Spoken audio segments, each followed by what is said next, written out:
You've been stabbed? Whereabouts? I don't think you have, mate. Look, that's what. And then you've got mouth full of. I want to keep you up.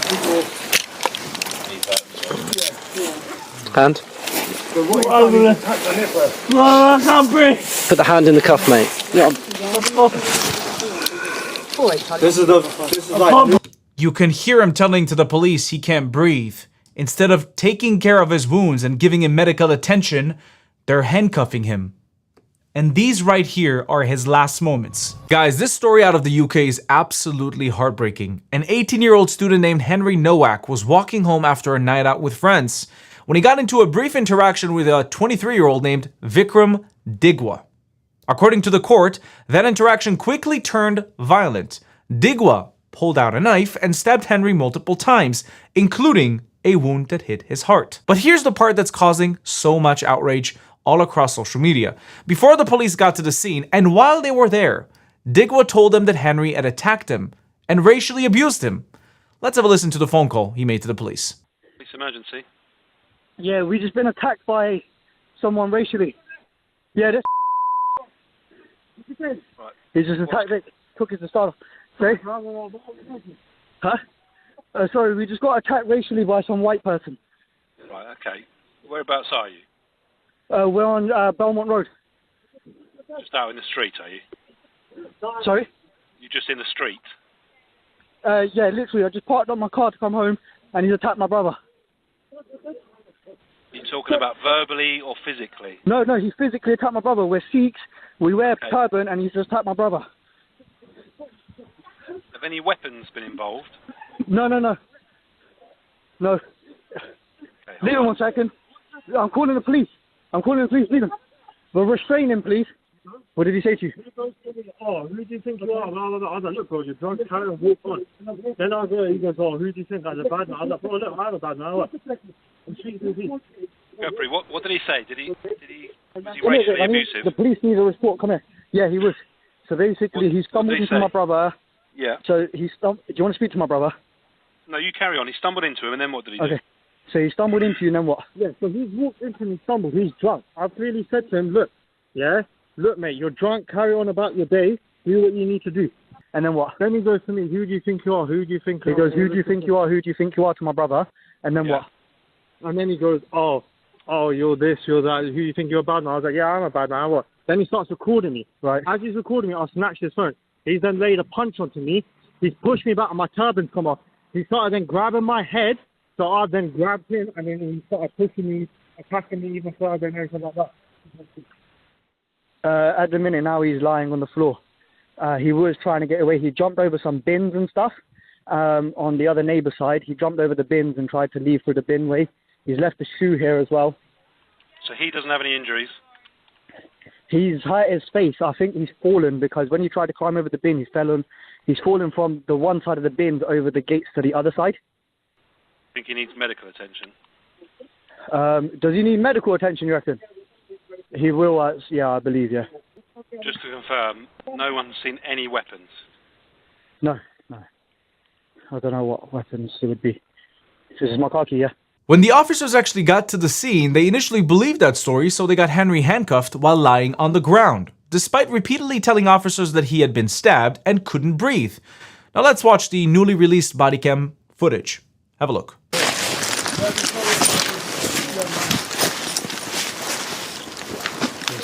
My dad's holding it now.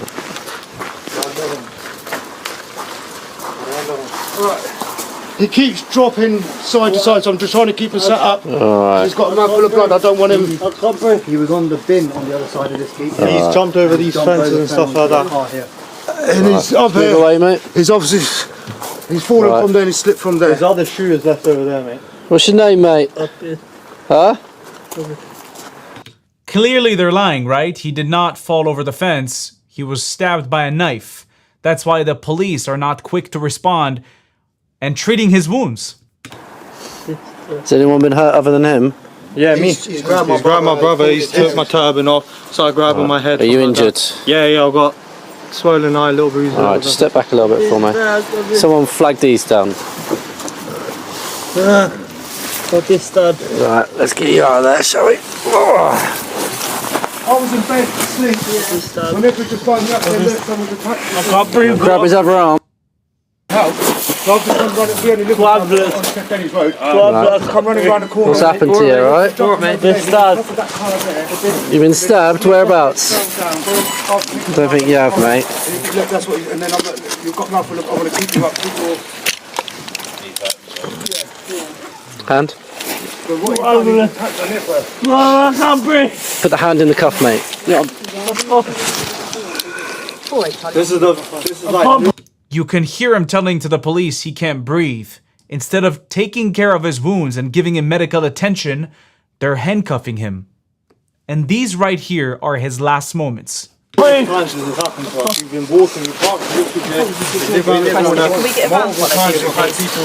90 foot. Nothing happened.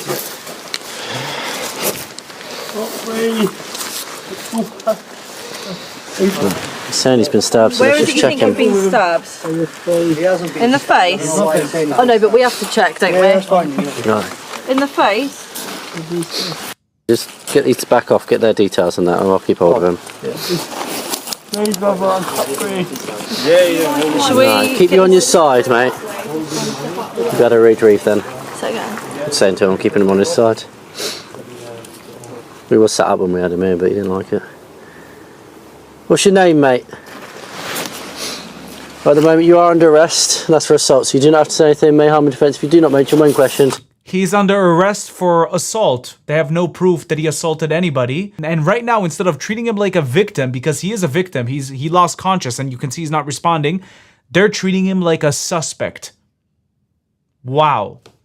Something to which you later rely on in court. Anything you do say may be given in evidence, alright? He's going to be sick, I think.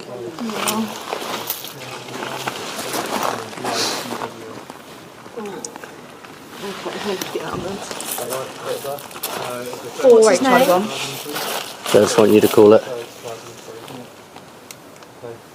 Yeah, we've got this male. He's Just- been beat up.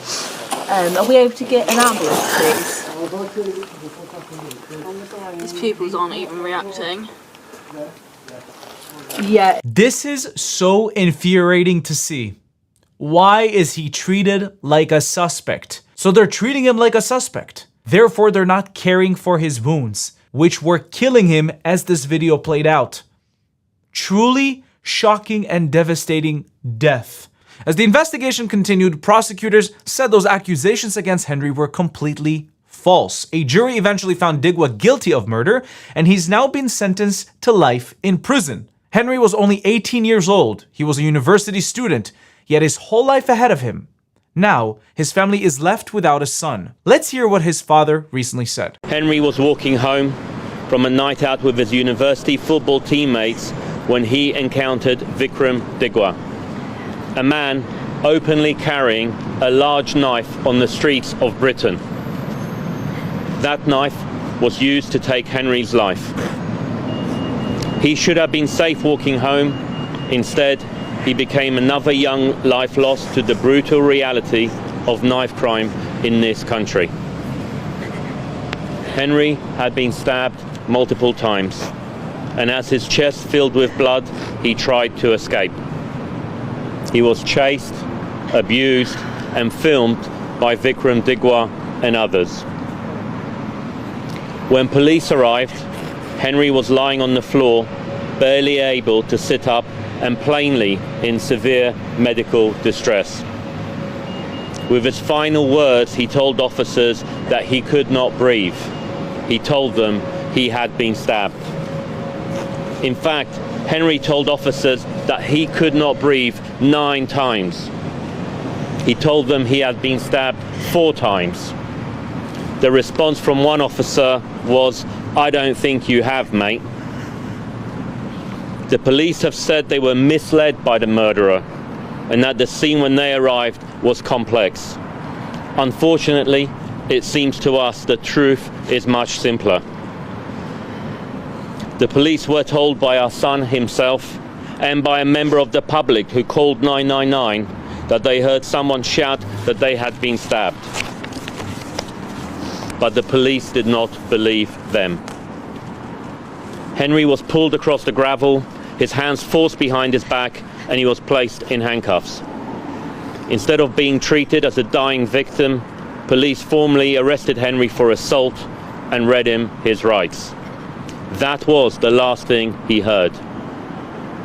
Henry did not die with dignity. He did not die with the care he deserved. He lost consciousness before anyone believed him. Let me be absolutely clear. We hold Vikram Digwa solely and 100% responsible for the brutal murder of our son. But Henry should not have died on the streets of Southampton in police custody. Here's what Nigel Farage, the head of the Reform UK party, said on the matter. Watch. The Henry Nowak case has not had the coverage and publicity that it deserves. A young man is stabbed 5 times in the street. The police are called. The assailant, the man who's committed the stabbing, says Mr. Nowak made racist comments. As a result of that, the police don't believe that he's been stabbed, don't check that he's been stabbed, put him in handcuffs, and he dies lying on the ground. Does this remind you of the George Floyd case just a few years ago that happened in the Midwest of America? Within 24 hours of that, because Floyd was black, we had Parliament statue being defaced in Parliament Square, uproar of the most extraordinary kind. And yet, has the Prime Minister taken the knee for this young man in the way that he did for George Floyd? Has he? Hell. It's almost as if, because he's white and he was accused of racism, that nobody cares. However, there are some key pieces of evidence here that we need. Forget whatever prison sentence the assailant gets. What we need is the body cam footage from the police to be released, to see whether they took the cry, the false cry of a racist allegation more seriously than someone being stabbed in the streets. I think we deserve to know the truth about Henry Nowak, how he died, what the role of the police was, and what instructions they've got from their senior officers. Release the footage and do it now. So we all saw the footage and we saw that it was exactly like he said. He begged the police to help him and they did nothing but arresting him. Okay, now this is what Keir Starmer responded to Nigel Farage. Have a look. I think Nigel Farage's reaction is the wrong reaction. And I start my answer to your question through the eyes of the family. They have said they do not want this whipped up. They have been through the most extraordinary, awful experience. They don't want this whipped up. And Nigel Farage is completely wrong to use this to try and create division. He would be wrong in any circumstances. But when Henry's family are saying, please don't do that, it's our son, then really, as politicians, as human beings, we should start where they start. And that's where I start. Now, people in the UK are incredibly upset that this story is not going international like the George Floyd story because it's incredibly similar, but nobody's giving it the same attention. Take a look at the protests and rallies they're holding for Henry Nowak. Watch. 6 years ago in America, there's a man, a criminal, a scumbag called George Floyd. And the whole world bent the knee. The mainstream media, the left-wing terrorists, they set cities on fire. It was one after one about Black Lives Matter and about George Floyd. And they gave him a statue. Well, my brothers and sisters, I will be leading the charge in Southampton, achieving justice for our brother Henry. Hampshire Constabulary must release the footage. They must release the footage. Release the footage. Release the footage. This is not just about Hampshire. It's not about Blackpool. It's about the Now here's what Tommy Robinson said on the matter. Watch. The murder of Henry Nowak.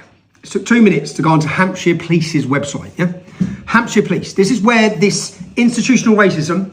This is why the white boy was handcuffed. This is why, whilst dying, this is their policies. Okay.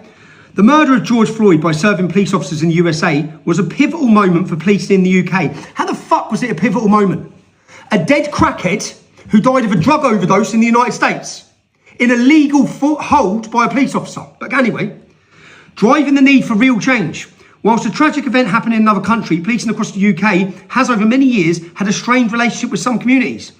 Nationally, the Police Race Action Plan, which is where this problem comes from, was created to address the racial disparities and distrust associated with police in particular for those in minority communities. We will pursue offenders and deal with offences that cause the most harm to our ethnic minorities. Not the most harm to the public, the most harm to our ethnic minorities. Address disproportionate victimisation. Make sure that staff and officers are trained to recognise and deal with crimes that impact most of our ethnic minorities. Do you know who the biggest impact is against? It's us. How many ethnic minority girls were raped from one end of the country to the other? I'll tell you how many, not fucking many. It was all young white English girls. Right? And you didn't charge any one of those people who raped them, calling them dirty little white bitches, with a hate crime. Why was this Sikh man not charged with a hate crime? He made it about race when he rang the police and said, white boy. And he accused him of racism. So it was a racial murder.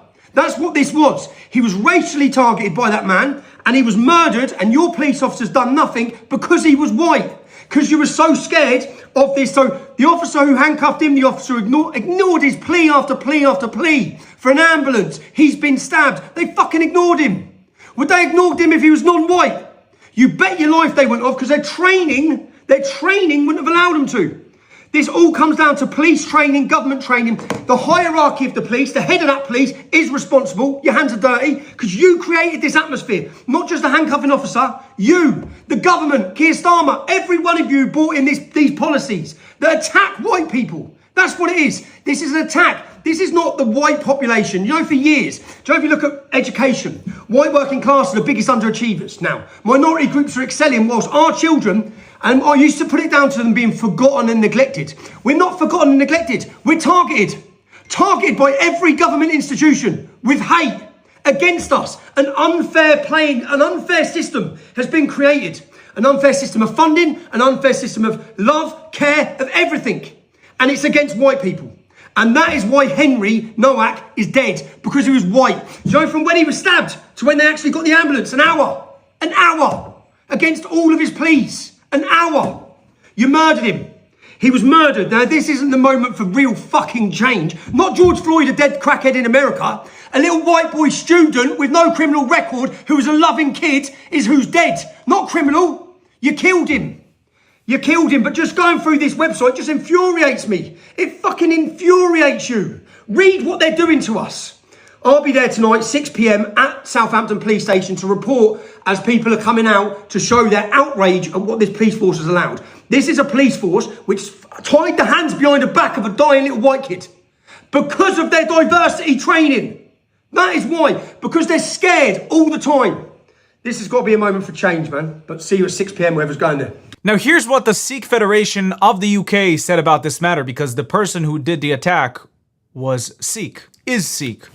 We condemn this action fully, as in the strongest terms.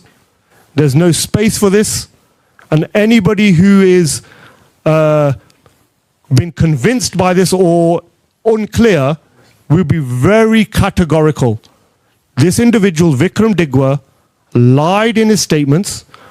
It's clear that he did not intend to go out to kill Henry Nowak. His intention wasn't to seek confrontation or to have any altercation.